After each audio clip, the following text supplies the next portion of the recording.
Hello, everybody, and welcome to Anime Church. By the way, you could not be heard for that last bit, only I could. Thank God. Yeah. Thank God. Anyhow, yeah. Hi, guys. We're gonna talk. Hello. We're gonna talk about Here for this Sony one. stuff. Yeah, Moon's here for this one. Finally. Speaking of which, next week I will not be here for this one. Yeah, I won't be here. I can't run the show. I'm not telling you. We've already set stuff up in advance. We don't trust your internet. Cool. No, we don't trust that Good. internet at all. I don't either. We worked My something internet out. Can't do it. I know we it work can't. we worked some stuff out so that we could have Fenris host the show next week while you two, because I'm gonna be out of town. Actually, I'll be driving back into town. Hopefully, I will be almost in town by the time you guys start the show. I should be like an hour and a half away from the house. But yeah, I got a 6.5 hour drive to where my parents are, and we're hanging out with them for 2 days, and my niece, who I haven't seen in 3 years. So yeah, I'm kind of prioritizing that. And the only way Fair enough. I would make it back here in time is if we left around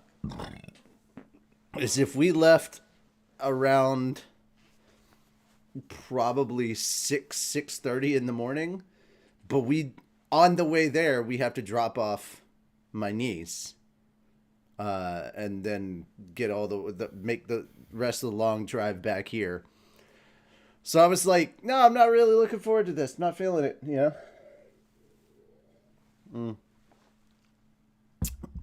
So yeah, I figured I wasn't gonna make Anime Church, but I should make Solo Leveling next week, so we should still be able to do that. If any of that changes, I'll call people and let them know. If the car breaks down and we're screwed, I'll call and let people know. Sounds about right. Mm-hmm. Tends to be how things go. Yep. All right, so that being said, we have lots to talk about. It just means I won't be here, but you will still get Anime Church. You guys still get Anime Church. And hey, you'll finally get to experience a show without me. You'll get to understand what that's like. It's gonna be weird. It will be. It'll be Probably very a little well. quieter. Well, I don't know, Moon. Not Well, it's necessarily. just us, we get kind of bantery. Depends. I mean, you two can Oh, get that's pretty true. opinionated. Yeah, we've had our moments. Each Yeah. of us.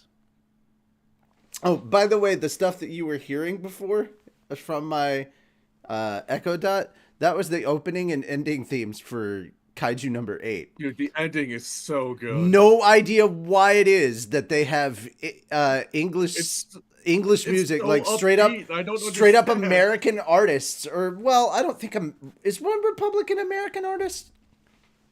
Is think that so, an dude. American Republic artist British. group? I don't know. But One Yeah.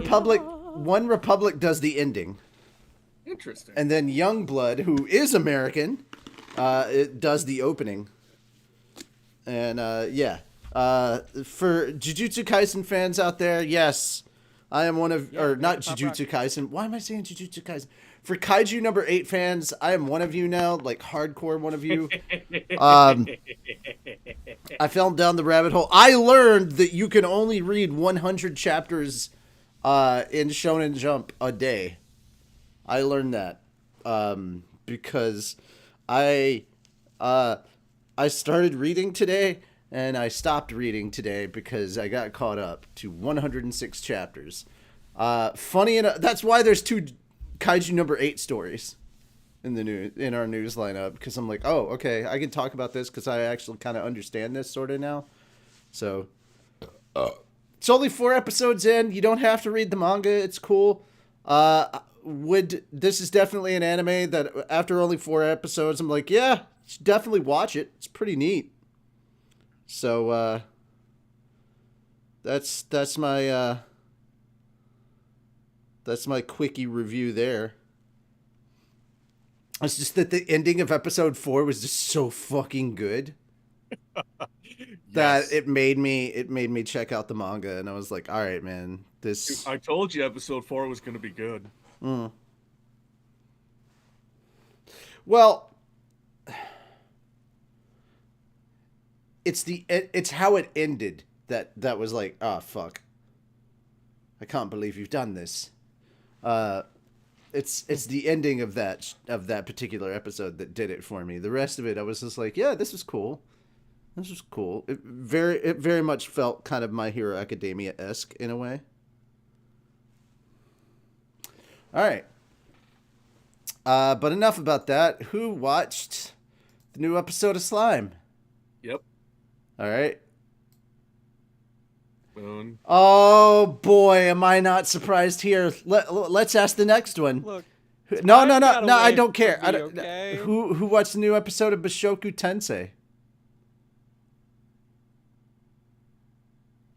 Wait a minute. Today. That one comes out on. No, that came out today. Yeah. Okay. I knew he had, because it'd been 2 weeks, he'd absolutely forgotten to watch anime. Well, it was only these last two I forgot to watch. I watched the two before, and the two before that. It just happened to be for this week. Brain was like, nah, you just gotta forget about these. And I was like, because today I'm like, am I forgetting something? I think I'm forgetting something. Driving my way back here, then I'm like, oh yeah, anime. Fuck. This is why I'm like, hey, don't come back just for the show. Come back a little earlier so you can get this stuff. Okay, so I'm going to go ahead and get back early, but for some reason, Georgia traffic today said, fuck you, and I was... All right, so the spoiler alert is up, guys. You see this neat little spoiler alert. I'm going to be moving it so you can see it more clearly. We got the spoiler alert coming up down here. There we go. Spoiler alert is there. Now that this is up, we're going to talk about Jujutsu, or not, why am I saying Jujutsu Kaisen? We're going to talk about Slime and Mushoku Tensei, and Moon just has to suffer through it. I'll watch the episodes later. All right, light novel people. I'm gonna ask you a favor when it comes to Mushoku Tensei. Yes, we all saw the title of the next episode. Shut the fuck up. Don't start talking about it. We're all hype about it, but don't start saying a fucking word in anybody's comments or any of the for any of the reactions. Just shut the fuck up. Yes, we're all aware that next week's episode of Mushoku Tensei is called Turning Point 3. It was coming. We knew it was happening. Wait, 3 or 2? 3. 2 already happened. Yep. That was Orsted. Then what was 1? Teleportation incident. Okay. Teleportation incident. 2 was Orsted. And this is 3. Okay. Oh no, that's not fair. That's not fair. I was like, yeah. All right, so let's talk Slime. Man, you know what? All right, really quickly, I just want to give a shout out to your boy Rock Lee's channel. They are the only reaction channel that, like, legit, when it starts, they're like, I can't wait for this episode of Slime. I can't wait to learn more about what's going on. Because they're like, they are just as here for the meetings as they are for the action. And I'm like, you know what? Gotta give it to them. I'm there for it. All right, so this week's meeting took place at the church. Also, no spoiler here for Moon. He's caught up with the light novels, guys. Well, no, he's not caught up with the light novels. He's too behind, but close enough. Yeah. Also, I'm so glad I said that we're gonna pause it at the end of 16, because after reading the 18 all the way to the end, I'm like, fuck this. I am so mad. Like, everybody that's complaining about, like, all these meetings and shit going on, I'm like, dude, volume 18 is aftermath and then a whole bunch of setup, followed by the very end, some action that just stops right at the part where it starts to, like, get really good. And I'm like, fuck you. Fuck you. Volume 18 sucks. If I had 19, I wouldn't care, but because, yeah, because of the thing. Anyhow, so Slime. This one took place at the church, and there was a lot to go over. And and I'm gonna let you take over on this one, Fenris. So I'm an anime only at this point. Oh, I should probably have done this. By the way, hi guys, welcome to Anime Church. We fuck up. Bring your cosplay, wear your cosplay. We won't judge you. We'll only love you. I'm Richie Roberts, Minister of Science and Technology. Moonlight Sparks, your Minister of Arceology. Fenris Irony, patron saint of Snackos. Okay. Sorry, didn't do the intro, but there we go. We got it out of the way. Yeah. All right, go ahead. Go ahead, Fenris. Talk to me about slime. So it was very interesting seeing these 7 holy knights, or where the fuck they decided to call themselves, and all look down on Hinata, and then the disdain they have for her is real. Not Shit. just a couple of them. Just a couple of them, not all. Not all. I will agree. Some of them, no, like 4 of them, absolutely fucking revere her. The others are just like the 3. It's the 3 rooks. It's the 3 rooks. Oh. And I know who these people are. Moon knows who these people are. Actually, here's the funny thing. No, it's not in 16. Damn it, it was in 18. We revisit some people from Volume 7, which makes where we are in the anime even more poignant. I'm guessing at least one of them is gonna fuck up and piss Rimuru or one of his people off. Just by their attitudes. Look, you don't have to tell me. I'm just saying. I'm guessing that because of the attitudes they had. No, don't worry about that. By the time we get to the end of like the volume that this part of the anime is covering, there's 3 different things that are happening. Yeah, it's gonna be fun. Let's just say I was happy to have seen Ranga's old chew toy. I won't say which one of them it is, but one of them is a Ranga chew toy. And it's fucking hilarious. He was so happy. Dude, he got to meet his old pal. I have a chew toy. Yeah. No, that's the funny thing, dude. All right, so 18, we kind of go back to Falmouth and see them again. And Ranga's like, oh, my buddy. Dude has severe PTSD because of Ranga. That's it's amazing. so fucking funny. I won't talk about... Ranga's just delighted to see him and wants to play. And the guy's just like, hunk. It's just out. And like, it's great. I don't want to say, I'm not saying what happens. I'm not saying who the person is. All you need to know is that at some point, sometime, Ranga's going to get a chew toy and it's going to be great. Anyhow. Yeah, just the conversations they have are like, the updates and setting up more plot points for everything else. I know I'm going to butcher his name, but Sare, or however the fuck you pronounce his name.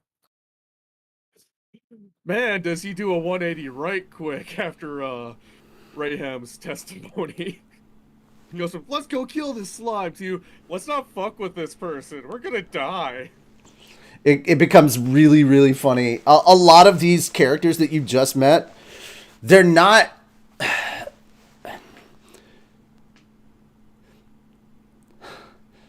They're not how I thought they would be. When I was first reading the light novels, I don't know why, but I felt like they seemed older. They're way younger than I thought they were. Way younger than I pictured them when I was reading the light novel. And then I can't wait to see where, because like these characters, they're like, oh, we're meeting all these characters. These guys must be really, really important.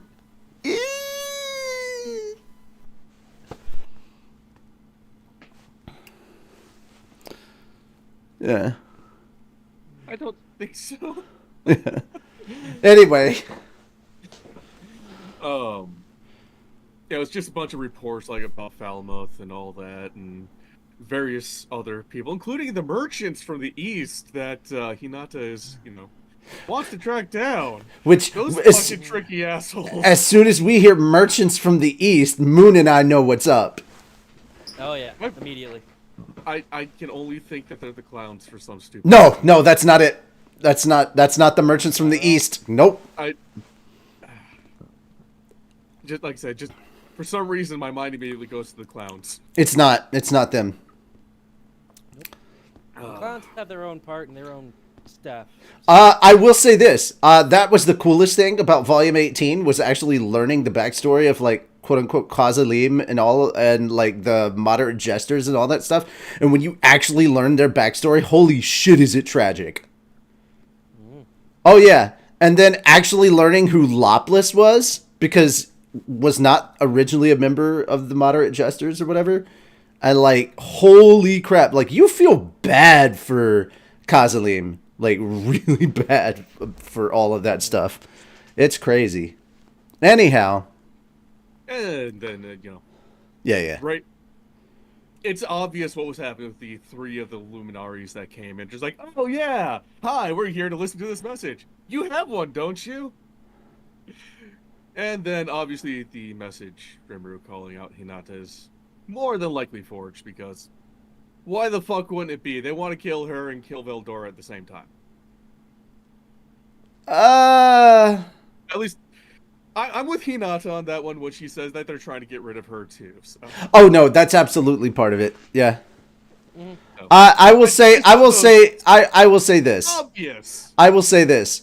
The message that was delivered, what Rimuru said in the message that Hinata saw, was not doctored or faked. That's absolutely something that was in the message that Rimuru sent.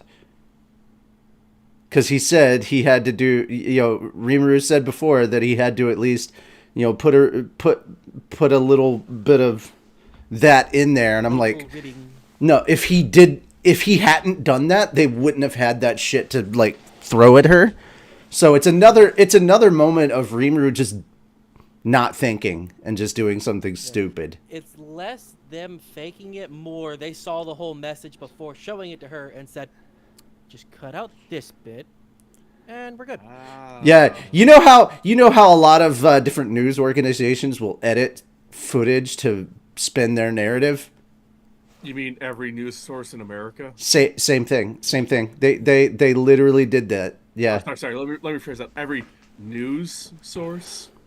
You know how the mainstream cable media has a narrative they want to spend, and if you watch the different cable news networks, you see a different version of the same footage, just made to look a specific way. Same thing. Mm-hmm. Yeah. Rimuru said it, but it was. I'll say this: it was probably a 2-minute message, and they showed 15 seconds? Like 10 seconds of it. Yeah. So I think it was like that. I don't remember what the actual like recording was. I'd have to go into the actual book, but I think they may actually show that later. And I'm like, yeah, let's see if the anime shows that, because it's a whole different thing. That part becomes a point of contention, which is like, I like that Rimuru just sent this and was like, hey, take this with you. To be fair, though, up until this point, we didn't know they could doctor that. We didn't know they could doctor the footage or edit the footage. So, but like, Rimuru should have at least thought of it. And that's the other part, because in the previous episode, they were telling, Diablo and Rimuru were discussing that, when, Rahim, who is the priest that was at the whole battle where Rimuru offed 20k people. He 1v20k'd an entire army. Just for the noms. He was a little hungry that day. He got a hankering that only souls could cure. Anyway, nom nom, tasty.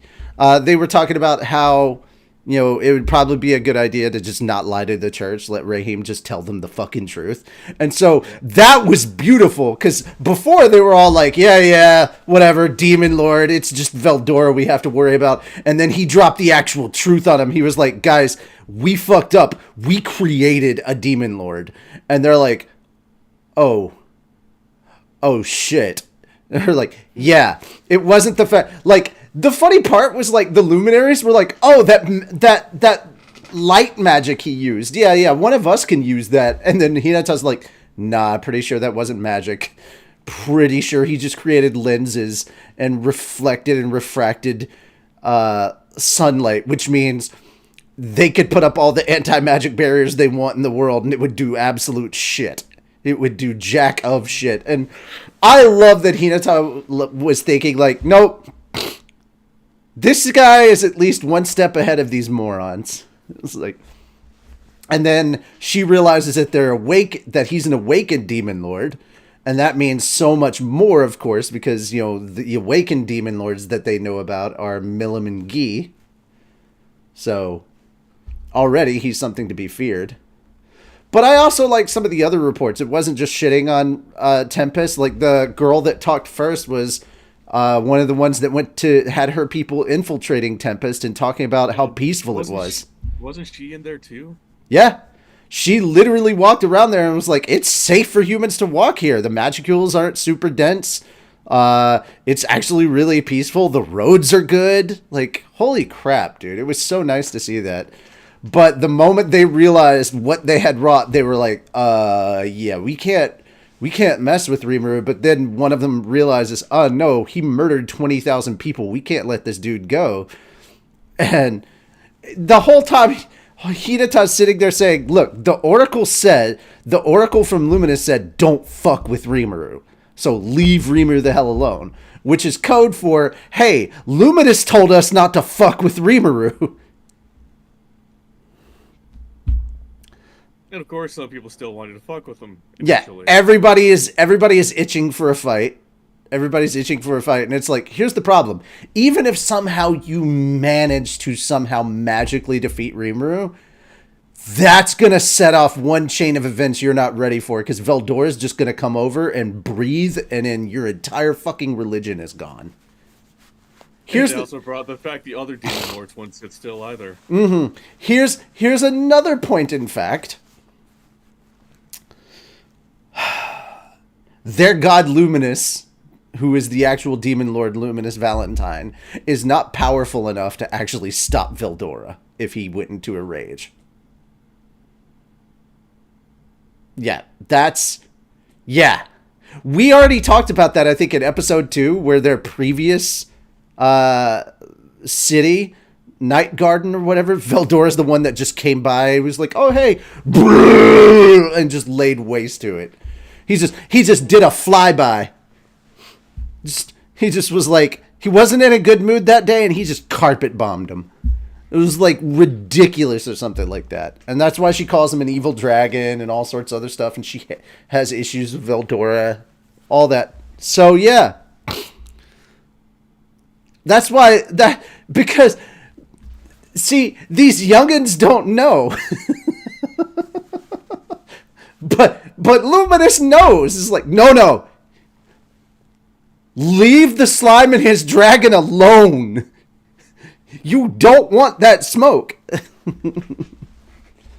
Anyway, Diablo comes to report after a report that already happens from Sokka saying, "Hey, Hinata's on the move." So Hinata's on her way now, and then with 4 knights behind her that she doesn't know about.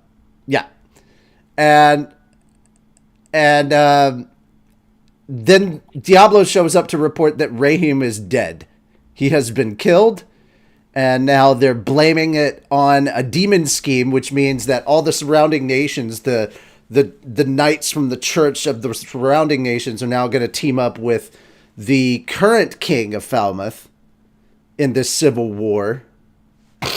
So it's all going kind of pear-shaped for Rimuru and co at the moment. And that's kind of where the episode leaves off. All right. Put simply, it gets better. It got better. They turned Rimuru into a newt. I got better. She turned me into a newt. A newt. I got better. Newt. I got better.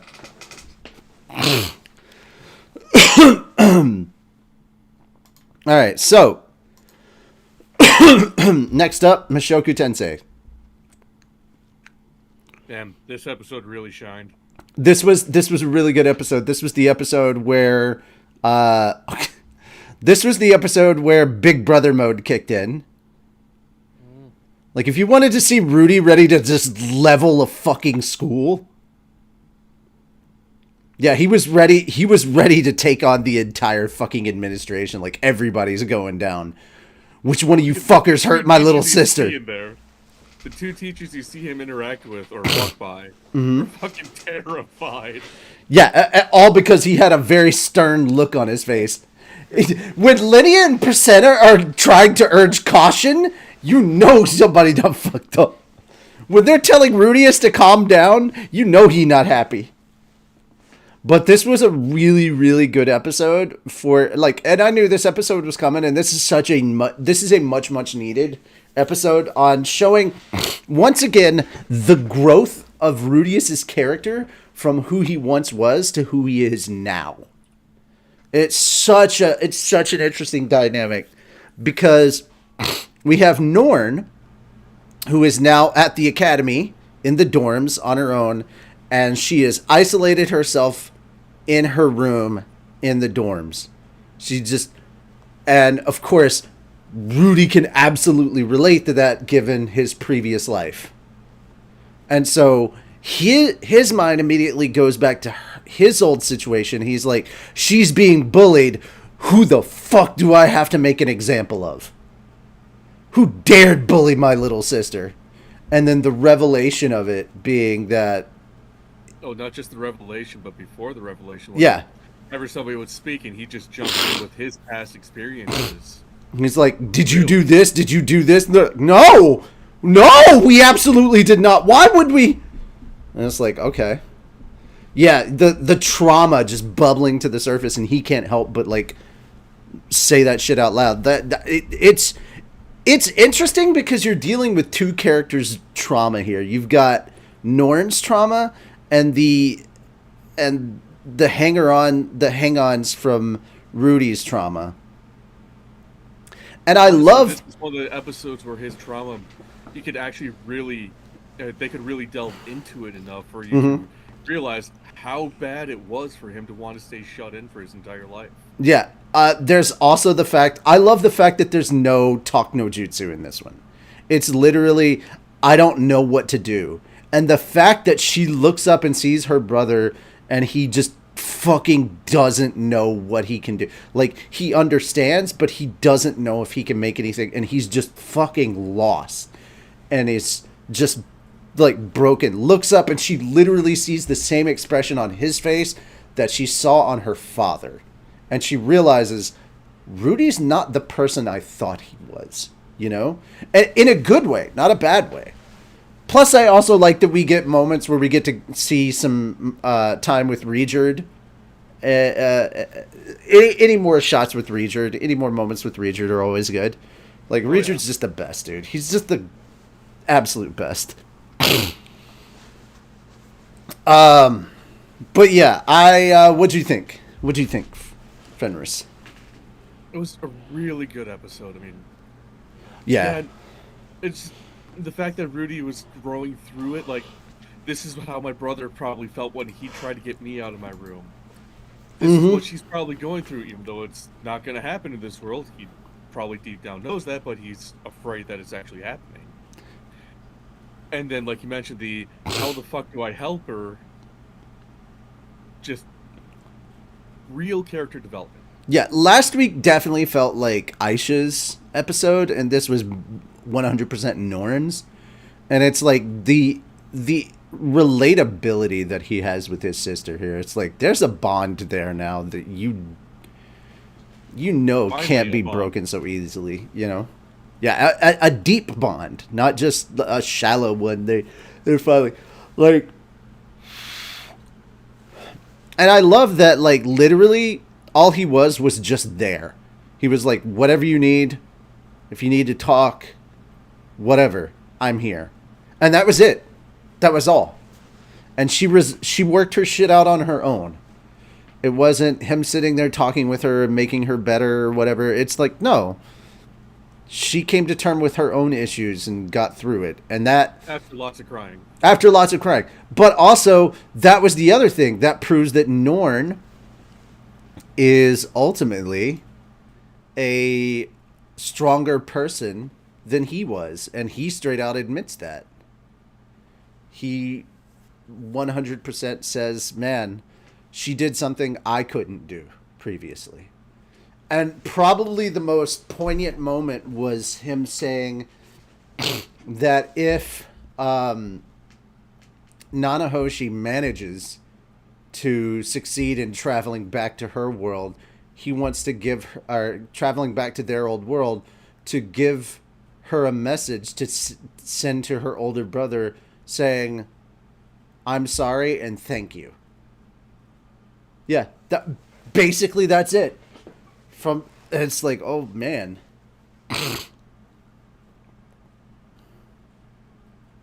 Yeah. I'm like, oh my god, such an emotional episode. I can't wait to see the reactions from people. That's gonna be nice. But yeah, of course, it ends, and then you get the title for the next episode is Turning Point 3, which means, oh boy, here we go.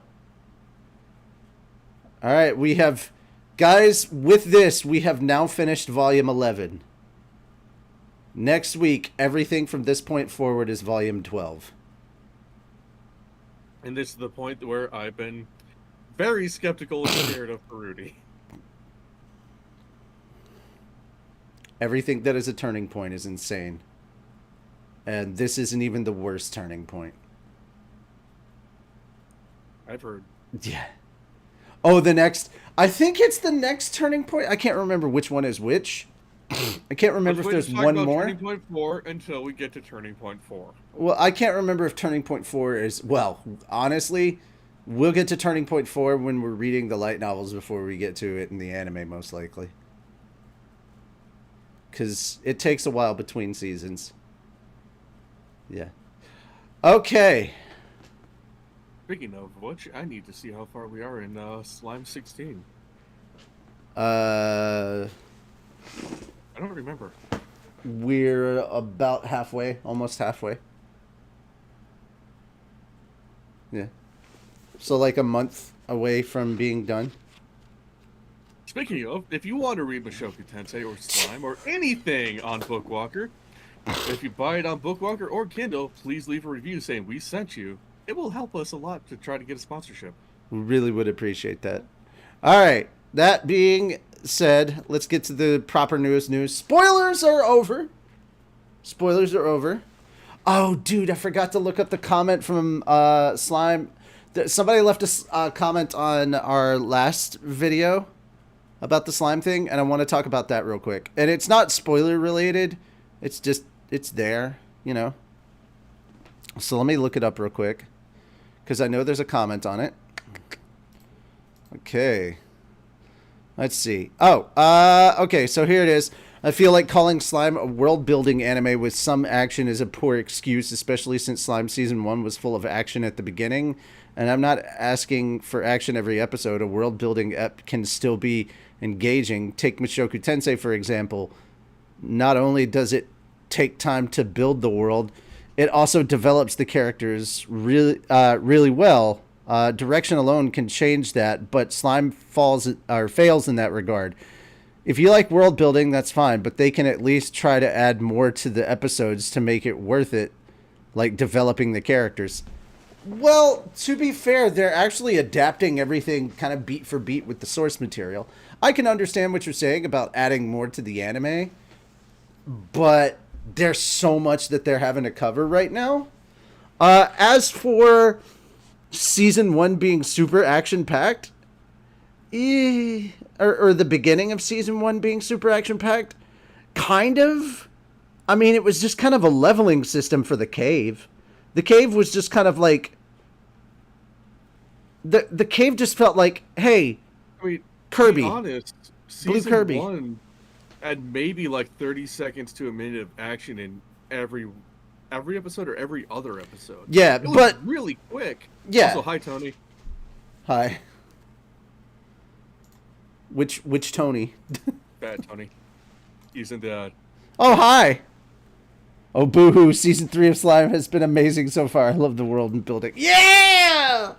But that was the comment from last week, and I wanted to respond to that, but I wanted to respond to it in earnest. Like, I get what you're saying. Like, I get it, but like, especially in the beginning, you got the goblins, but like, literally, once the whole goblins direwolf thing happened, everything kind of slowed down, and we took in the world building, and most everything that happened in like the Dwarven City, action wise, wasn't like like the whole standing in line thing. That felt more comic relief than action, and it wasn't really much of anything. And then everything that happened inside the Dwarven City, all that stuff, that was literally, yes, it wasn't meetings and stuff, and I get it, you know, endless meetings, I get it. But guys, we're dealing with world politics now, and I hate to break it to you, but the meetings aren't going away. They're just gonna, as characters in this show scale up in power, so do the political meetings, because everything that this slime does brings greater and greater consequences for countries around the place. That's why I like Slime, because each action that Tempest takes has ramifications to the surrounding neighborhoods. Arb Knight, I do not mean to disappoint, but I'm pretty sure, based on the way the light novel went, Hinata versus Rimuru Part 2 is not going to be till the episode after this one. Oh yeah, they've got to make their way to Tempest first. It's at least going to be 1 or 2 episodes. There, but it's going to be pretty. If you read his comment, it says the episode after next should have the Hinata versus Rimuru rematch. Yeah, all right. Well, I think they're done with world building now. Well, no. Yes and no. What you're going to be seeing is all the stuff that they've been talking about, they're going to show you now. Mm-hmm. Like, all these plans that they've been working on are still, like, the world building stuff is, now we move from meetings to schemes. We've gone from the pre to the now, and then we'll get to the post. So yeah, meetings turn into schemes, and guys, there's still at least one more big secret meeting happening somewhere that I can't talk about yet, with a new group of characters that's going to be taking place soon. Guys, it's not over. When I say there's politics in here, there's political intrigue, assassinations, all sorts of other stuff, because there are people that live in this world that aren't Rimuru and the Tempestians, that what happens in those places have effects and ramifications for Jura Tempest. So while it's annoying, and I get it, it's annoying. Now, if you just said it's annoying, I 100% understand that. I also understand that the viewership for Slime has plummeted, because it's been 5 episodes of this stuff and people are sick of it. And I'm like, okay, I get you, but just want to let you know, Slime is not that kind of an anime. If you were expecting to get into like the nitty gritty of like, all right, Hinata's coming back, we're gonna have round 2, and you're expecting something on the level of like what happened in season 2 with like Clayman and all that, or Falmouth, it's not gonna be quite the same. Now, there's a lot of stuff going on all at the same time, as you can see from that previous episode. But yeah. Alright. Anyhow, I was trying to be as spoiler-free as possible because I took the tag down. But basically, if you've been watching up to this point, you will know. Yeah, yeah. They kind of have to. They kind of have to let you know about all these important things, so that once they get to the action, you don't have to get interrupted by all this stuff. They can just go right to it. Ah, if people hate world building, why people like One Piece? Well, it depends on the way that the world building is done, my friend. One Piece's world building is fucking just top tier. That having been said, let's go ahead and start with the news. The news, as it were. Yes. What?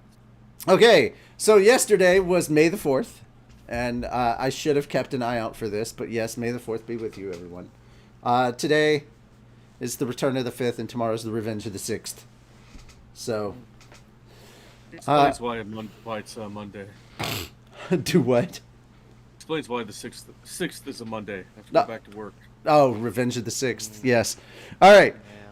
We got a new trailer for Acolyte. Now, as opposed to the teaser trailer that we got before, this official trailer, I thought looked kind of good. Guys, this takes, I want to let you guys know, this takes place about 86 years before Episode 1, The Phantom Menace.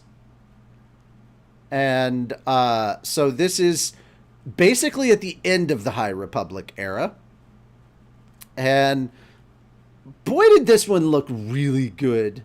Because you could definitely see them talking about the Jedi in a way that they're like, hey, yeah, the Jedi are like just lording over everybody and claiming that it's peacekeeping. Yeah, peace is a lie. There's no peace out here. And yeah, that's very, you can tell that Sith talk. The action looked good. The plot, the story thread that they're giving us actually looks kind of interesting and dark and mysterious. And the person that they revealed at the end, that helmet looked kind of awesome. I like the teeth on that helmet. It looks awesome. I was like, all right, that actually looks pretty dope. Wait a minute, what? Hold on, I'm checking something. I think one of the actors looks familiar, Which one? The Asian one? so I'm like, yeah. Okay, so first off, the Asian guy is from Squid Games. Okay, thought so. And one of the other Jedi is Carrie-Anne Moss, a.k.a. Trinity from The Matrix. That's why there's so much more hand-to-hand combat in this one. Yeah. So it looked kind of good. That's that. You guys watched the trailer. Thoughts?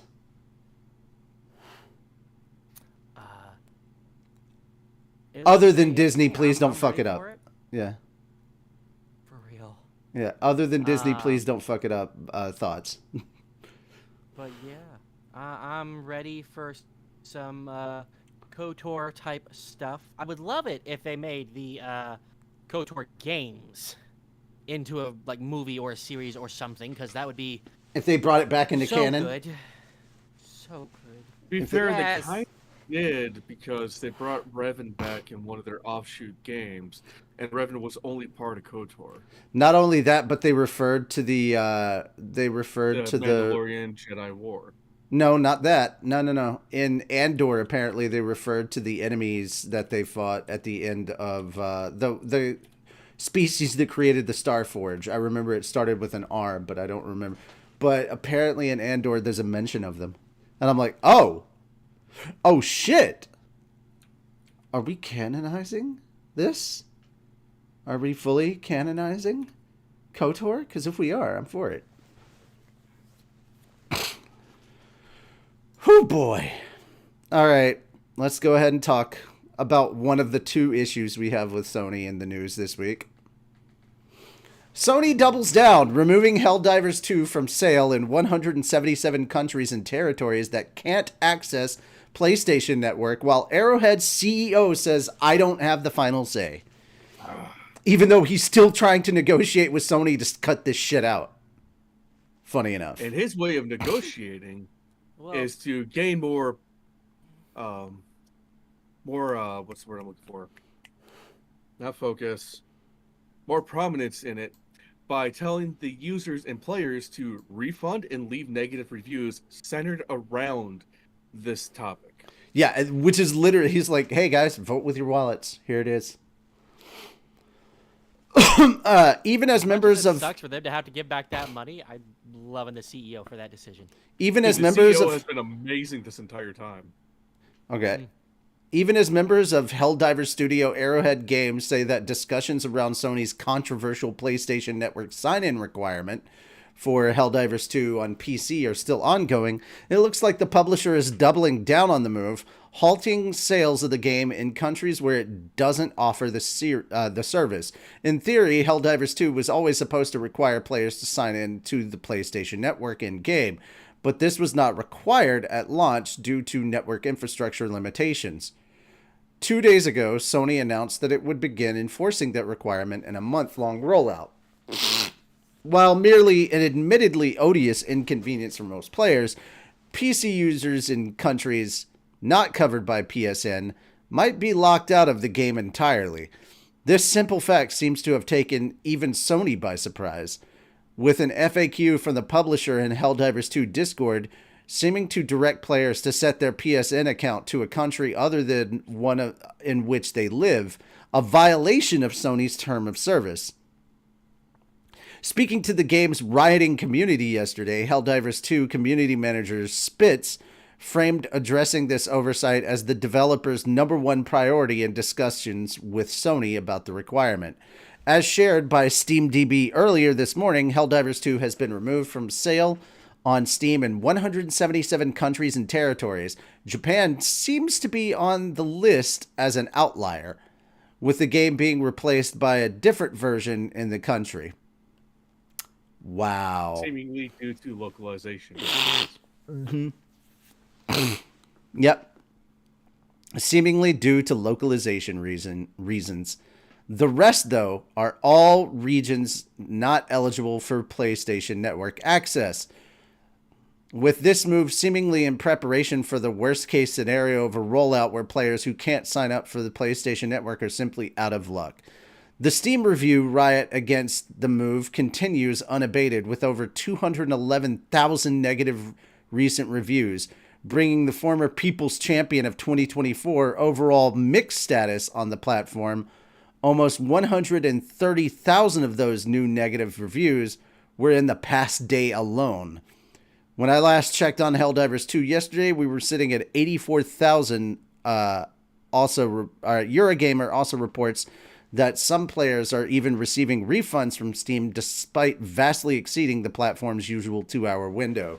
And Helldivers 2 developer Arrowhead might just be one of the biggest victims of the situation, having its trend-setting Game of the Year shortlist labor of love get proverbially drawn and quartered due to myopic Sony decision-making. We are talking solutions with Sony, especially in non-PSN countries, Arrowhead CEO Johan Pilestead wrote on Twitter earlier today.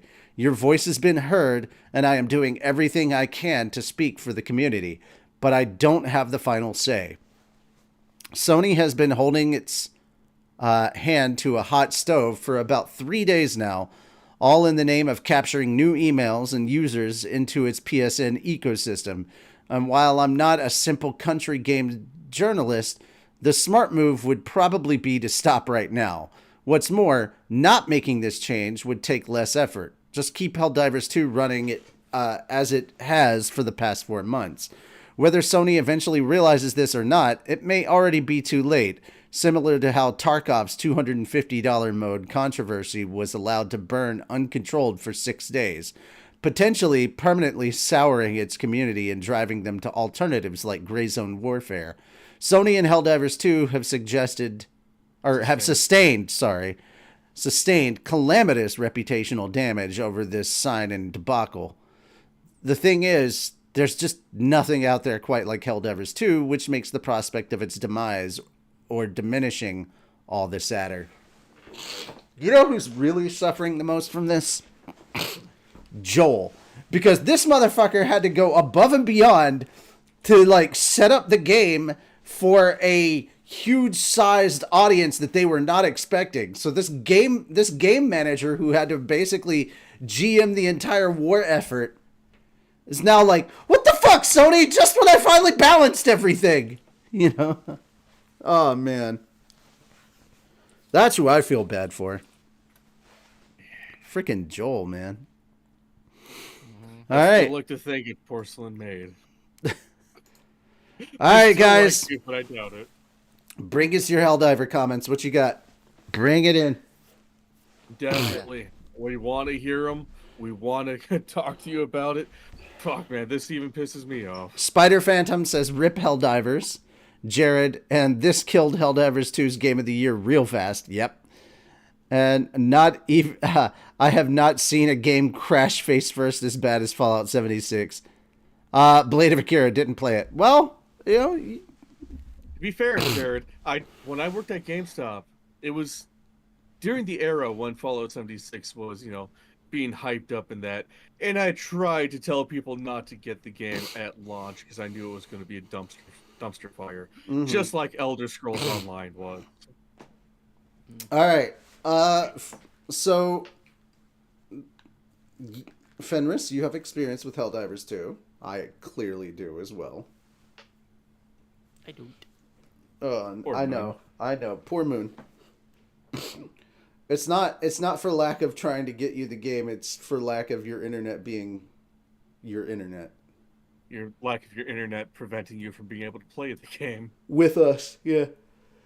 So I probably would have been able to play. Well, maybe I can play Team Fortress 2 well enough. Helldivers is CPU heavy as fuck. I probably still would have been able to run it. This computer is pretty good. It's the internet that is the most worrisome. That's the other thing. It is very network heavy as well. Yeah. In which case, I probably wouldn't have been able to do it. Yeah. Didn't play it. Loved the memes. Oh yeah, the memes are still great. But yeah, okay. So, and this is what killed Super Earth. Yeah. To be all right. Not the automatons, not the fucking Terminator. Actually, here's Sony. Here's my thing. If you think about the lore going on in Helldivers 2, Super Earth had this one coming. However, boys and girls, there is a ray of sunshine on the horizon. Did you guys hear or see any of the stuff about there was a trailer that came out recently for the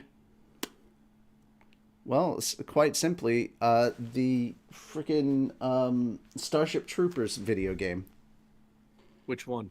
It showed the different classes and stuff that you can play as. Yeah. Yeah, that's a fun game. So literally, right as this nonsense is happening, would you like to know more? Yes. I'm sitting here thinking, man, the need to know more has never been this intense. No, it hasn't. I need to pull up that store page and see how much it is now. While Sony's busy fucking around, you can go here and find out. Yes, it is still in early access at $29.99 on Steam. Yeah, it's still very much in early access. So if all the Helldivers, a shit ton of fun. And guys, so if you want to play this, if you want to play the series where the bug side of Helldivers was kind of based on, yeah, there you go, Starship Troopers. That'd be great if like all the Helldivers people moved over to Starship Troopers. Oh, dude, their servers won't be able to handle it. Although, could you imagine if Halo made an ODST type of thing? They were talking about that because that was one of the things that a lot of the OG behind Helldivers. Yeah, a lot of the OG Halo people were like, "This is what we wanted ODST to be," but when we pitched it to Microsoft, they said no. See, that's terrible. Although, to be honest, Halo 3 ODST phenomenal game. Oh yeah. I will say. But no, ODST deserves, like, it could easily be a whole fucking. Honestly, it could be an OG Battlefront sort of situation where you have different classes of ODST and then you get heroes like Spartans and shit like that. Literally, you could do this right now with just the Halo ring on Halo Infinite, of just taking back the ring from the Banished. Like, you could do something of that, and then you've got like this map, and you're just dropping on different areas of the. Yeah, you're just dropping different areas of stuff. I mean, to be fair, lore-wise, the Infinity and Forward into Dawn were both destroyed for at least 6 months. So, in theory, at least one carrier from Earth could be on its way there to, try to track down survivors. One super carrier. I don't remember what they call it. I just like calling it a super carrier because democracy. Voting with the wallet for democracy. Yeah, when democracy truly gets managed. Oh man, how you like that taste of liberty? We need that Palpatine.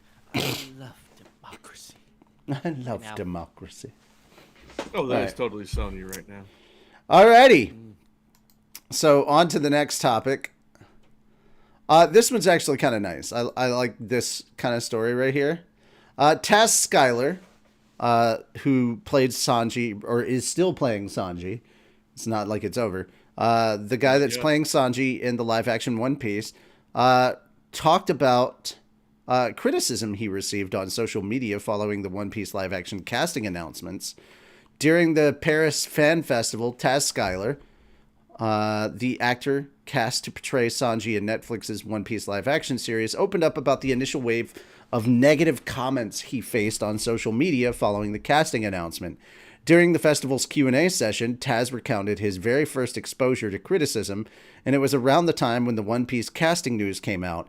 He revealed that his friends informed him that his name was trending on Twitter alongside references to his resemblance to rapper Eminem. The best way to get me to do something is to tell me I can't do it, Skylar stated, revealing that rather than being deterred by the negative feedback, he found motivation in the challenge. I remember I laughed because I was like, you know what? They have a point. I do kind of look a little bit like M, he added. However, he admitted that the real blow came when videos of him practicing martial arts for the role were leaked online, garnering a wave of backlash. I admittedly came from nothing. I wanted to try. I wanted to do my best, Skylar expressed, revealing his vulnerability in facing it. Describing the experience as hard, he confessed to initially struggling with the onslaught of negativity directed towards him, having never dealt with thousands of people saying at the same time, "This is going to fail, this is horrible, you are horrible. It took me a minute to deal with it," he shared. Yet Taz didn't let the criticism deter him. Instead, he channeled his frustration into action, embarking on a journey to earn 2 black belts and a blue belt in martial arts. My way of dealing with it was I went and got 2 black belts and a blue belt, and now nobody can say shit, he boldly declared, drawing applause from the audience. Taz Skylar is a Spanish and English actor and screenwriter based in London. After the success of his self-written West End play, Warheads, he went on to write and star in Gassed Up for Amazon Prime and play Sanji on Netflix's One Piece. So, yeah, that's really, really... Not to mention that this dude literally learned how to cook. Like, proper... Like, cook. And he was cooking for the crew while filming. Yep. Yeah. Like, he does this stuff.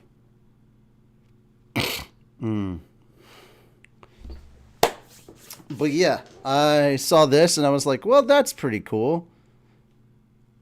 I just thought, after everything we talked about, it's good to kind of have a story where somebody's like, they get shit on by the internet and they say, you know what? No, screw that dude. Screw that. I'm a prove all y'all wrong. Or how's it go? Y'all are bitches. All right, I titled this next one. This is an older one. This came out in March, but it flew under our radar. And I wanted to cover this as soon as I heard about it. I was like, oh, you got to be kidding me. So is Mappa self-reporting now? Is Mappa going to be self-reporting? That's the question here. Mappa reveals Zenshu, an original TV anime. Mappa revealed on Friday that it is producing a new original television anime called Zenshu. The studio revealed the main cast and staff, as well as a teaser, visual, and teaser promotional video for the anime. The below video features English subtitles. So the thing is, they're talking about who's cast in this and who's not. This is the reason why I'm saying it's a self-reporting thing. It's literally an anime about someone animating anime for the anime industry. It's literally about animators. And I'm like, bro, Mappa, I don't know if this is the right look for you considering the Jujutsu Kaisen mess you just crawled out of. Like, Mappa shouldn't be doing anything to highlight animators at this point, or animation. Like, you took it's like you just shined a big ass spotlight on a pimple, you know?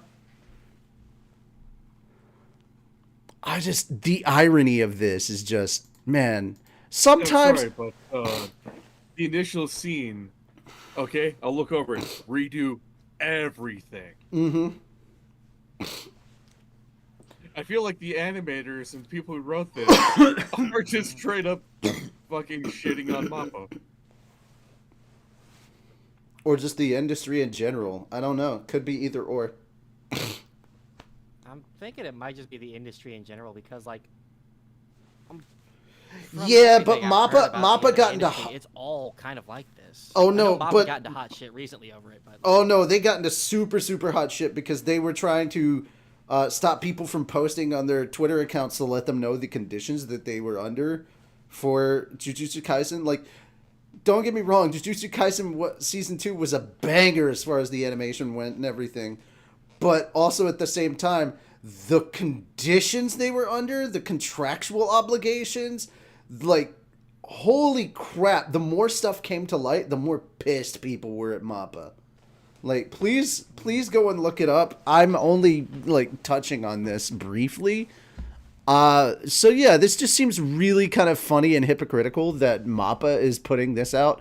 I honestly, if it was another studio that was doing it, I would honestly say that the studio that should handle a project like this, that actually has room to talk, that studio would probably be Kyoto Animation.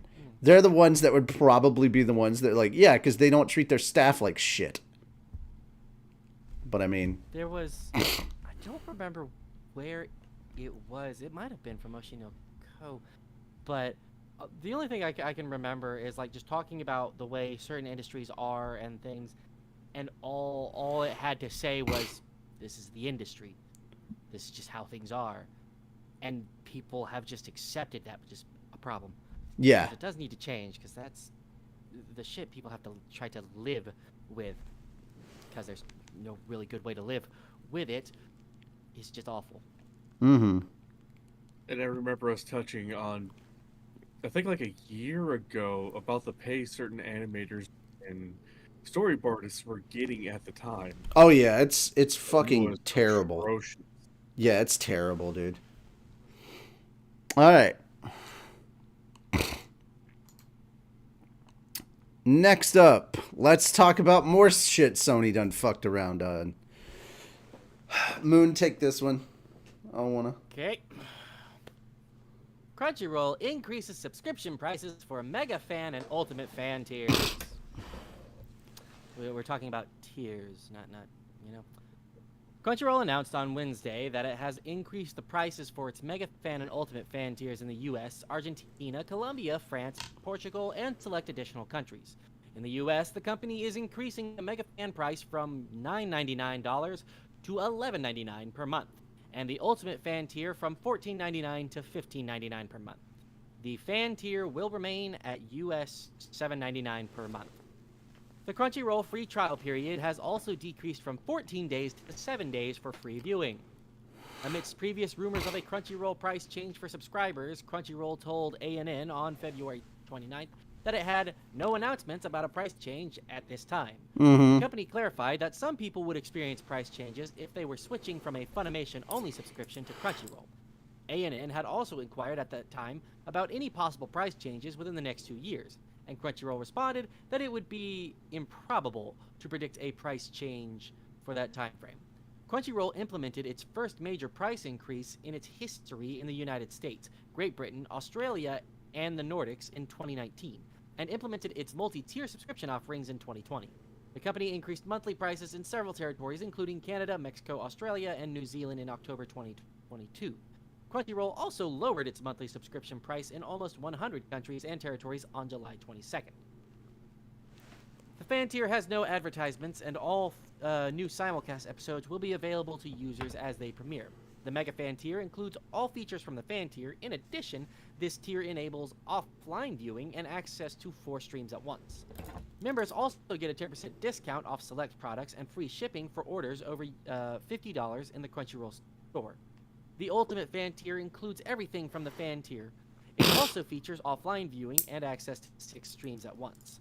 Members can get a 15% discount off select products and free shipping in the Crunchyroll store.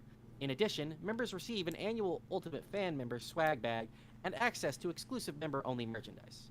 The Funimation app shut down on April 2nd as part of ongoing content and service consolidation from Funimation to Crunchyroll after the companies merged. Crunchyroll president Rahul Perini revealed that the company is working to offer users migrating from the soon-to-shut-down Funimation app to Crunchyroll with an appropriate value of compensation for the digital copies. Yeah. Which Crunchyroll does not support. Appropriate Freudian slip. Funimation subscribers can migrate their account to Crunchyroll, including their watch history and queue, or merge their Funimation account with a pre-existing Crunchyroll account, if the two accounts are tied to the same email address. And I'm pretty sure the rest of this is just kind of but yeah. Crunchyroll increasing prices for the 2 tiers that honestly, the basic fan tier is kind of all you need if you're the only one on Crunchyroll. So, I didn't even know. See, the fan tier, yes, for if you're the only person in the house that watches anime, fantastic. People like me who have 6 people in the house who watch anime at any given time, fair enough. kind of need the mega. And yes, it's only $1 increase a month, but still, that shit adds up. It adds up real quick, especially since most of us are coming from Funimation, where, like I kept mentioning before, the reason I stuck with Funimation was I was locked in at the $5 a month price for everything. It was so nice. So nice. Like, going from $5 a month to $15.99, that is a 300% increase. It's not nice. It sucks. And keep in mind, these price changes are coming right away, 1 month after Funimation shuts down, when members from Funimation already have to pay an increased amount. They're now being slapped with another increase. Of course, that's in specific. I mean, that is also in specific countries. Yeah. Unfortunately, they don't give a comprehensive list of what the select additional countries are. They do not at all, and that's sad. Yeah. Nope. Sony's just making all the choices today. Yep. So many choices that are being made that... You see, my recommendation for anybody who has the Ultimate Fan tier like I do, since it supports up to 6 streams, nowhere in their terms and conditions does it say it has to be in the same household. Get 5 of your friends, have them pitch in a couple bucks a month, upgrade to the Ultimate, screw them out of fucking $8 a month per person. You know, they're going to find a way around that. Oh, they're probably going to do the password sharing bullshit like Netflix did. Yeah, I think I think they're Eventually. already implementing that. I believe. Think we may have talked about that, or no, that's Disney Plus that's doing that. That now. was Disney Plus. Yeah, Disney Plus is doing that, but still. I wouldn't be Yes, surprised the if profiles, Crunchyroll's you can going to do be that doing easily it. now. Thankfully, Mm-hmm. I'm sad that High Dive got rid of the profile option. They did? Mm-hmm. I don't know. So stupid. The All right. profiles were fantastic because it helped segregate, the stuff I was watching from my brother-in-law, from our third friend who also chips into the High Dive Fund. And that way we could all just keep our own watch list and our own queues. Yeah. All right. On to the next thing. Fenris, go ahead and talk about this one. New Me TV Tunes channel launches in summer with Speed Racer, Marine Boy Anime. Classic television network Me TV, Memorable Entertainment Television, announced on Wednesday that it is launching a channel for classic cartoons titled Me TV Tunes this summer. The new network will broadcast the Speed Racer anime, among other series. The gallery of characters on Me TV Tunes website also shows the Marine Boy anime and the Silver Hawks animated show. The new 24/7 network will feature animated series from past decades, such as Bugs Bunny and Friends, Tom and Jerry, Popeye, Scooby-Doo, Rocky and Bullwinkle, Dandy and Moose and Squirrel, Johnny Quest, the Flintstones, the Jetsons, the Smurfs, Yogi Bear, Inspector Gadget, Wacky Races, and Freakazoid. Thankfully, somebody actually remembers Freakazoid. Guys, is this just freaking Boomerang? It's just Boomerang. That's Yeah, what it but sounds without like. a subscription. ETV is, at least here in my state, it's it's channel 45. That's just over I the think it even has an app. yeah. Animation Oh, yeah, Uji historian Boomerang. Let's fucking go.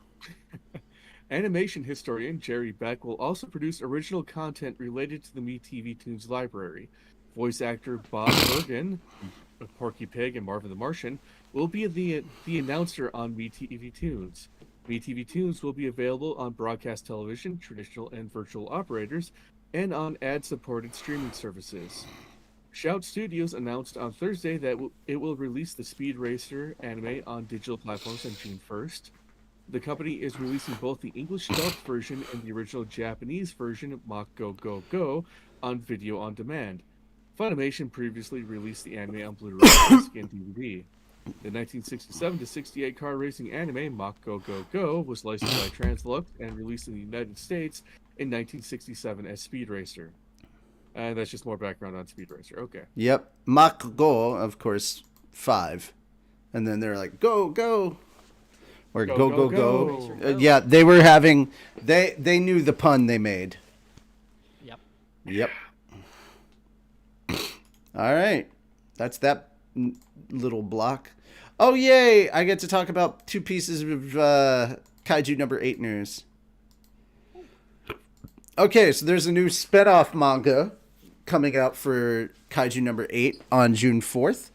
The June issue of Shueisha's Saikyo Jump magazine revealed on Thursday that Kizuku Watanabe from Koro Teacher Quest will launch a new manga spin-off of Naoya Matsumoto's Kaiju number 8 manga titled Kaiju number 8 Relax in the magazine's next issue on June 4th. Viz Media licensed Matsumoto's original Kaiju number 8 manga. The company releases chapters digitally and physically. Shueisha publishes the manga on its Manga Plus service under the title Monster number 8 and describes the story. Okay. If you haven't seen Kaiju number 8, you should. They don't give much details about this. If you haven't read Kaiju number 8, definitely read it. Yep. I read it in like less than a day. It's really freaking good. But yeah, it's kind of incredible. It doesn't say what this one's gonna be about. It just says it's called Kaiju number 8 Relax. I know that there's a B-side side story right now that actually deals with the vice captain of Squad 3. Yeah, which is interesting. And man, does he have a story. Oh yeah, he's got a story. So I'll be reading that next. Okay.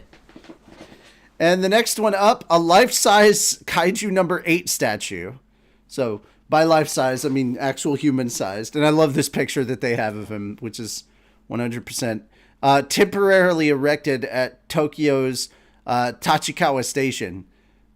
Japan famously operates some of the world's most punctual train lines, which stop at some gorgeous train stations. What often goes under the radar are the events at those stations. Most of the time, it's a stamp rally where you get a reward upon completion, or a market featuring cuisines and items from a local region of Japan. But on rare occasions, we get a collaboration with an anime, such as Kaiju number 8 event at Tachikawa Station on the Japan Railways, or JR, Chol Main Line. The Kaiju number 8 Twitter account announced the collaboration on April 26th. The event takes place between April 26th and June 30th, and the voice of Kafka Hibino, Masaya Fukunishi, appeared in person at the station on June 27th. The tweet says, from today until June 30th, various collaboration events will be held at Tachikawa City. Tomorrow, April 27th, the voice of Hibino Kafka will appear for a business card presentation event. And then it gives more info. However, the main attraction for the event is the life-size statue of Kaiju number 8 erected in Tachikawa Station. The statue was unveiled during the appointment of Fukunishi as the ceremonial one-day manager at the Kaiju number 8 store in Tachikawa Station. While it's not stated when he took the photos, Fukunishi also posted photos of himself with the statue on his Ken Production Agency's Twitter account on April 27th. That's kind of incredible. I love that the voice actor literally got to be there with the statue. That's so cool. Fukunishi participated in the opening ceremony of the collaboration event. Yada yada. Okay, so the life-size statue stayed at Tachikawa Station for 3 days, from April 26th to 29th, and the collaboration's homepage lists when and where the statue will appear next. From May 1st through the 10th, it will pop up in Kotobukiya Tachikawa. 11th through the 19th, Isetan Tachikawa, the second floor. May 7th through June 3rd will be in Green Springs, second floor, and June 8th through June 16th, Takashimaya Tachikawa SC, first floor. Along with the statue, Kaiju number 8 fans will also find life-size character panels around Tachikawa Station, flags with the Defense Force members, and a virtual stamp rally. Fans who complete the stamp rally will receive one of 3 randomly distributed pin badges. The map for the stamp rally can be found here, and then they offer a link. Kaiju number 8's Twitter account is also running a campaign for the character panels around Tachikawa Station. Fans who follow the account post a total of 4 photos, 2 between April 26th and May 31st, and 2 between June 1st and June 30th, with the hashtag, with the 2 hashtags that I cannot read. I'm assuming one of them has something to do with Kaiju number 8 because I see the number 8. Yeah. Will be entered to win trading stickers, Kaiju number 8 themed assorted merchandise, or Kaiju number 8 figures. Only 1 lucky fan will win the figures, 5 will win the assorted merchandise, and 82 will win the stickers. The collaboration's homepage lists all the locations. So there you go. If you're in or around those areas and you want to participate, get to it. I just thought it was pretty cool that they have like a life-size statue. That was pretty neat, in my opinion. It's just neat.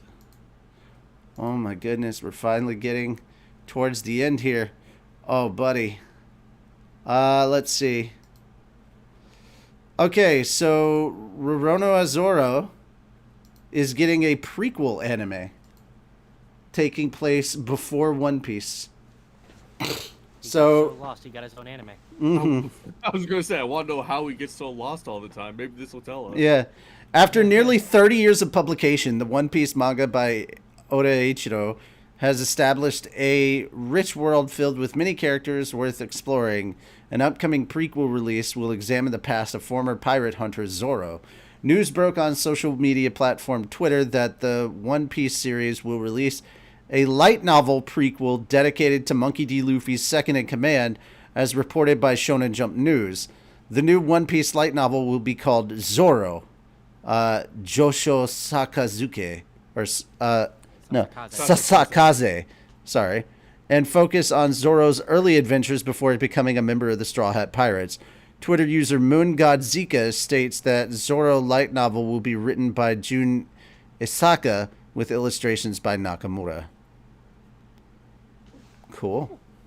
This Yeah. seems like something we should read on the light novel streams. Isaka is an accomplished light novel writer who has worked on Naruto with releases like Naruto Shippuden and Naruto Retsuden series.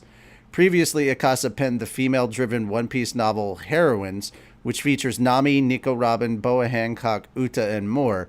Isaka also worked on the One Piece novel Odyssey, a literary adaptation of One Piece Odyssey video game, coming soon for the Nintendo Switch. Nakamura also worked with Isaka on the light novel adaptations as an illustrator. All right. So that's that. Oh boy. The thing I definitely did not expect to see this year. This was not on my 2024 bingo card. But, So you let's know, have Moon read this one. Goku standing in front of the American flag? Really? Yeah, go for it. Okay. Dragon Ball Super will soon get a limited time revolving sushi bar collaboration across North America, with fans able to combine food and fandom across 62 locations and multiple states around the country. In collaboration with Toei Animation and Crunchyroll, Kura Sushi will launch the Dragon Ball Super Bikura Pon collaboration at all its U.S. restaurant locations from May 1st, 2024. The official site adds, for a limited time, enjoy new prizes, merch, in-store giveaways, and space decor that feature Goku, Vegeta, Beerus, and additional characters from the popular Japanese anime series while supplies last. Readers can check out the official announcement and images and see more information below. I don't even know Dragon if Ball there's a Super Kora and Kura Sushi around me. collab. Fine, no. That's some good Sees sushi. fans able to collect numerous prizes. What? You say Kura Sushi has some good sushi. Collect numerous prizes, including acrylic stand keychains, foam sticker 3-piece sets, and enamel pins when ordering food. Alternatively, they can purchase the prizes in-store or via online delivery while stocks last. Not in my Kura Sushi state. currently has 62 locations. Nice. Mhm. Across the U.S. in 18 states. Good lord. Yep. Including California, Florida, Illinois, Massachusetts, New York, Texas, and more. Yeah, there's one in Atlanta, so at least you can go. If it's anything like the Spy Family collab they had when I was down in Texas, it's 15 plates to get a random ball. Hold on. Here we go. I'm all right. So here you go. You can see the thing I'm at here. All right, there's Koro Sushi. Oh, I really want to go back to that place. They did have when I loaded in. They did actually. There it is. Now available at all Kura Sushi locations. 4 kinds of form sticker sheets, T-shirt giveaway. So yeah, there you go, man.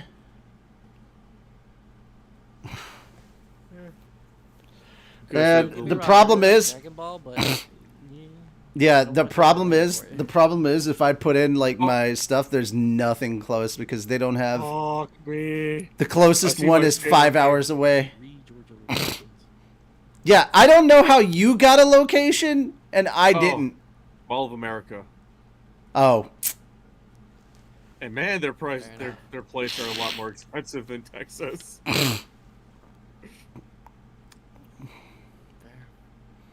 but yeah, Georgia got 3 locations. Florida got 4. Dude, Washington has one. I was like, come on, man. This is so annoying to me. It's like, bro, Nashville could at least get one. Come on. So, Yeah, wow, it's been a month already. Last month I was down in Texas, and my friends and I had a Tejas. competition on who could eat more plates of sushi at Kura Sushi. I lost, even though I had ate 62 plates by myself. Damn. All It was right. $300, but This goddamn, makes it hold was on. fun. I just want to read this one little piece because I think it's kind of funny. Toei Animation is going all in this month with food and anime. CBR's 10 anime characters with the largest appetites, ranked by how much they can eat in one sitting, sees Goku lose out to just one character. One Piece's Monkey D. Luffy. You're damn In right. the new official One Piece cafe.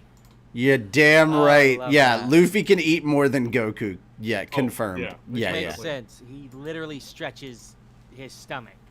Yeah. All right. Fenris or Moon, you guys have the last four. I will take the next two if you want to take the last two, Moon. Sure. Also, your headset's blinking. It's blinking red. Oh. Is it not charging? Hold on. Okay. No. Okay, so I don't think it's that it's blinking. Yeah, no. It does that based on the sound. Ah, okay. Okay. Yeah. So it's fine. Okay. I literally have it charging. Crunchyroll adds Robotech 80s classic Genesis climber Maspiata to its mecha anime lineup. Anime streaming service Crunchyroll is adding two mecha anime to its lineup, including a series that's inadvertently tied to two other mecha classics. With both related to major multimedia franchises, these works bolster the streaming service as the go-to place to enjoy anime. Genesis climber Masapita and Megaton Musashi are both heading to Crunchyroll, with the latter series coming after the release of the Megaton Musashi Wired video game. In the case of Masapita, it's a somewhat forgotten series that's overshadowed by the franchises it's tied to. Now, fans of classic and new mecha anime alike can enjoy some of the best examples of both more easily than ever. Macross adjacent anime, Masapita is now available on Crunchyroll. Masapita is a science fiction slash mecha anime series by Artmech and Tatsunoko that initially aired from 1983 to 1984. Set on a post apocalyptic Earth, the series focuses on a ragtag team of humans who try to take back their home from an invading force of aliens known as the Inbit.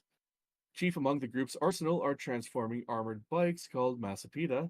Footage of the series was notably used to create the third section of the Harmony Gold's Robotech series, as were the Super Dimension Fortress Macross and Super Dimension Cavalry Southern Cross.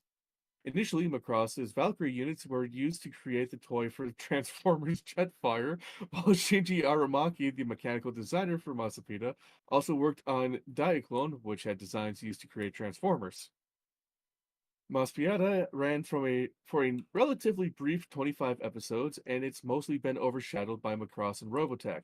Now the series has the chance to be viewed more independently of them and shine as a retro gem on Crunchyroll. The release of the anime, ironically, comes after the news that several of the Macross anime will be added to Disney Plus later in 2024. The entirety of the series is now available on the streaming service, which also hosts several other mecha anime, including entries in the Mobile Suit Gundam franchise.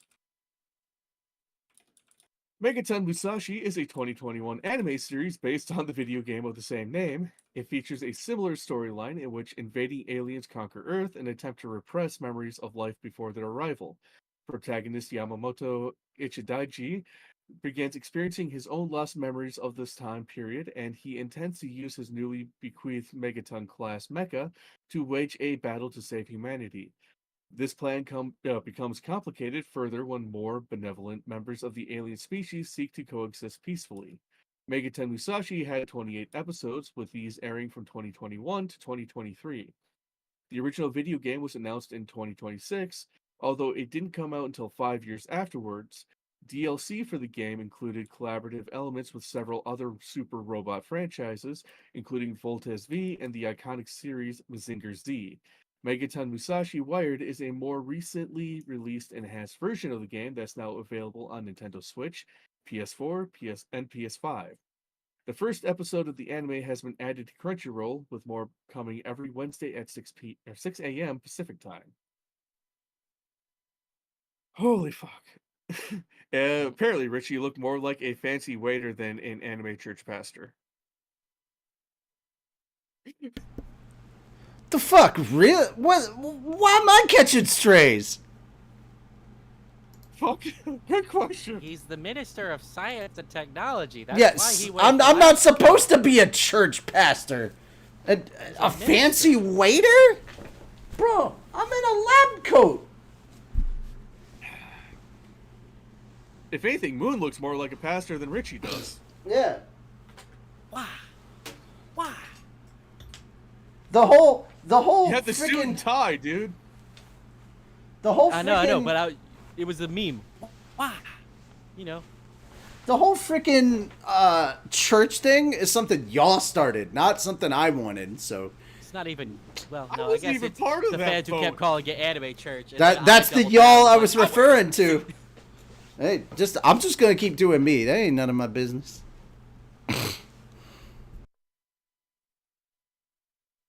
Moon looks more like Objection a... overruled. Oh. I'm waiting for somebody to tell me what I look like now. A trucker. Not wrong. New anime movie makes the perfect collaboration choice with gorgeous new trailer. Cloverworks recently unveiled the opening minutes of its upcoming anime movie, Trapezium, which features a song performed by the VTuber Suisei Hoshimachi. While the inclusion of these digital entertainers seems like a promotional stunt, it may also be a clever decision showing the staff's dedication to embody the movie's elements in all respects. Given it's about a girl seeking idol stardom, Suisei's, I know I'm butchering the name, I'm sorry, own story's rise to recognition is a perfect mirror. Rather than focusing on song and dance, Trapezium focuses on the challenges of entertaining the idol or entering the idol industry. Suisei's collaboration is a perfect match as she achieved the exact sort of rags to riches dream the movie's lead chases. This can be seen as a deliberate artistic choice that shows Cloverworks' staff are taking this project very seriously, something that should be a relief to fans of the idol genre. The movie's latest trailer, which was uploaded to Aniplex's YouTube channel, shows both its upcoming premiere date, May 10th, 2024, and the first 4 minutes of the feature. Much ado was made of the new song it incorporates for the opening credits, Nana Monae, which features the voices of both Suisei Hoshimachi and a performer named Sakuma, though Suisei's video is more prominent in the video. Suisei's voice is more prominent in the video. Suisei's collaboration happens to be second in a trend of getting VTubers singing for anime, with Suicide Squad Isekai making waves when popular VTuber Mori Calliope was revealed to be performing the closing song Go Getters. While both online entertainers are established vocalists and streamers working under the same parent brand Hololive, Suisei's inclusion into Trapezium is a far more appropriate choice. If Yu Higashi is in the movie aspires to become an idol, then Suisei is that story manifest in reality. While today she has fully produced music videos and works with famed producers like Taku Inoue, despite presenting only an anime avatar to the world, the vocalist famously struggled to gain traction, starting with self-produced animation and getting trapped in vestigial music projects until she was finally folded into Hololive. Trapezium will not be like other idol anime, cliche as the phrase is. Between it being penned by Kazumi Takayama and now Suisei's presence in the creative process, the movie clearly has an intimate interest in the nature of the business rather than the glitz and glamour of the stage. Cloverworks seems to have a full understanding of its project, if it can extend this theme to even its choice of singer. With Trapezium only weeks away, fans may have a gem on their hands, which will be framed only more beautifully with this surprise team up.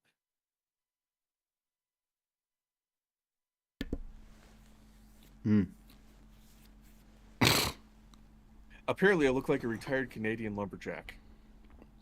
Wow. So we're just is that the thing now? We're just making fun of how everybody looks now? Thank you, Spider. I'm glad you gave me the how to pronounce that name. I'm not very familiar with most VTubers. I only have a small group that I follow. Um, and yes, I'm probably part of most people in the southern US consider me part of southern Canada. Sounds great. Hmm. You're up, Moon. Yep. Yeah, I am. Ooh. Anime: Brazil, Japan, and Korea execute anti-piracy raid on 11 homes. Several anime and webtoon piracy site operators have been arrested following efforts from Brazilian police, Japanese, and Korean anti-piracy agencies. Several anime and webtoon piracy site operators were recently arrested as a part of a joint operation between Brazilian law enforcement, Japanese, and Korean anti-piracy agencies. Why did it say that twice? Brazil's Ministry of Justice and Public Security reported on April 25th, 2024, that it had carried out the second phase of Operation Animes, designed to repress crimes committed against property intellectual on the internet, specifically in relation to the variety of Japanese and Korean animations known respectively as animes and webtoon. This phase involved executing 11 search and seizure warrants, resulting in 2 sites being blocked and or suspended, in addition to content being de-indexed from search engines. Operation Animes was coordinated by the MJSP's Directorate of Integrated Operations and Intelligence, in cooperation with the Japanese Anti-Piracy Unit CODA and the Korean equivalent COA. The report added that if convicted, the arrested parties may be further charged with criminal association and money laundering and will, at minimum, face imprisonment of 2 to 4 years, a fine, and a further charge. Japan and Korea have been extremely active in recent anime, manga, and webtoon anti-piracy efforts. Both Japan and Korea have been cracking down on piracy domestically as well as overseas. Kakao Entertainment's aggressive approach toward the popular Tachiyomi reading platform forced the owners to end development on the site completely. The company also coordinated with police to arrest operators behind a web novel and manhwa site last year. Japan took a major step recently in its fight against overseas piracy, leading the prosecution of an overseas anime piracy site for the first time in history. Japan's CODA also renewed a deal with Netflix and several major film studios of the Motion Picture Association of America, which will see them coordinate responses to a piracy problem that's increasingly difficult to ignore. While domestic piracy has dropped 2/3 from 2021 to 2023, with Japan's efforts against showcased by the recent successful prosecution of Japan's formerly biggest manga piracy site, recent statistics show that it's only growing worldwide. Data analytics company Muso revealed that, alongside the US being the world's worst offender for manga piracy, piracy as a whole went up 6.7% in 2023 compared to 2022. Blech. So that sucks. Please support the official release. That's all. It's all like these companies are trying to make money. That's the biggest thing. Quintessential Quintuplets manga gets new honeymoon anime. The Quintessential Quintuplets 5th anniversary event in Yokohama Arena announced on Sunday that Neji Haruba's, I think I said that right, the Quintessential Quintuplets romantic comedy manga is inspiring a new anime, Gotobun no Hanayome. Haruba personally drafted the original story concept and is supervising all aspects of the anime, which recounts Futaro and the quintuplets' honeymoon trip. In addition, Sunday's event announced a new I can't speak today. Announced a new light novel for which Haruba is also drafting the original story concept, and Hajime Asano of Meiochiki and Lapis Relights is penning. The light novel follows a part of the daily life in the quintuplets thus far not covered in the original manga. Bushi Road will launch a new trading card game, Gotobun no Hanayome card game, this year. The game will use newly created art by Haruba, art from the manga and newly created art by various illustrators. 5 different trial decks, 1 for each quintuplet, and the first booster pack will ship this year. There will be at least 4 booster packs released quarterly. And then it's just anime backstory. So, woo.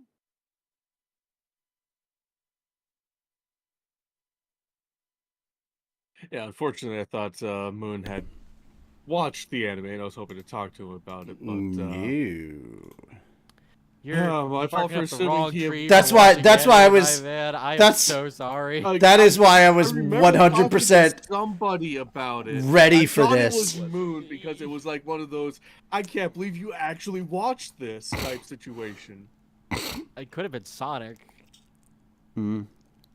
Actually, probably. Now that I think about it. That's why I was just sitting here like, this is gonna be funny. I'm gonna just let it happen. Poor Moon. Like, yeah, sorry, I have not seen quintessential quintuplets. So, I've heard it's good. I know it's interesting.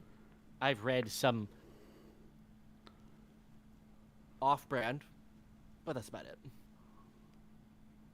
Had to think of the right word for it. Oh, that is disappointing.